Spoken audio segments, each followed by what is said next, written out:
Emma asked, does God change up something once he's spoken?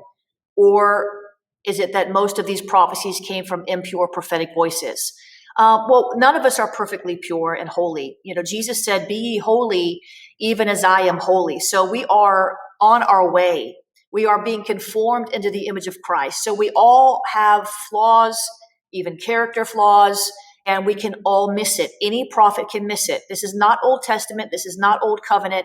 This is a New Testament paradigm, and we know we can miss it. Agabus in the New Testament, he had the spirit of the word right, but he didn't have the fullness of the word right. He said, the man who owns this belt is going to be arrested by the Jews, taken away. Actually, he was arrested by the Romans. And so he got it partly right, but it wasn't fully right. So there's an example of a New Testament prophet that missed it, but he didn't get stoned because it wasn't a different covenant. In the Old Testament, the prophets who missed it were actually stoned. They were killed. They were beat down. And so what troubles me is that there are some in the New Testament age, which is the age we live in now, the dispensation we live in now, who are convinced that prophets cannot miss it. And they are convinced that if prophets miss it, that makes them a false prophet. The definition of a false prophet is not a prophet who misses it, not in the New Covenant. My definition of a false prophet, listen, is one who sets out to deceive.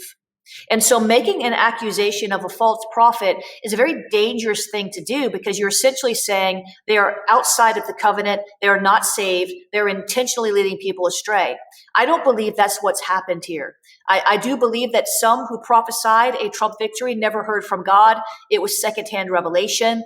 They were copycat parrot prophets because they saw that it was a popular thing to say, or because they agreed with the word, and even though they didn't hear it themselves, they re-prophesied it. And you get in a lot of trouble doing that. I would say to the young prophetic voices out there, get direct revelation from the Lord. Don't re-prophesy something someone else said, especially without credit. Because then if it was wrong, at least you're not taking the blame for something you didn't say and that God never said. So we have to understand the covenantal issue here. The Old Testament prophets could not miss it. They were stoned if they did. The differentiation in the Old Testament between a false and a true prophet was whether they were accurate. In the New Testament, prophets can and do miss it. And we're not going to get into all the reasons why on this particular broadcast. She also asked, does God...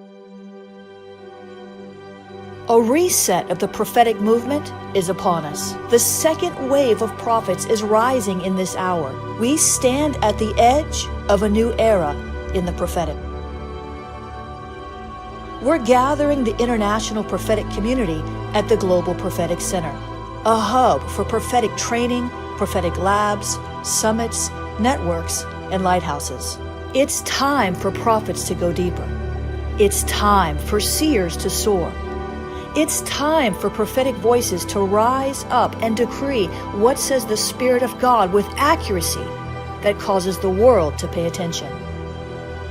The Global Prophetic Center offers proven prophetic systems and structures to equip you to walk worthy of your calling and to prophesy with precision, boldness, diplomacy, and wisdom.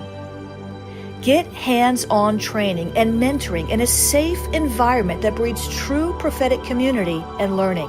Receive impartation and activation. Sharpen your gift and avoid prophetic pitfalls. Get commissioned. Get networked. Get sent out with the word of the Lord in your mouth and the confidence to release it. Begin your journey today by applying at globalpropheticcenter.com.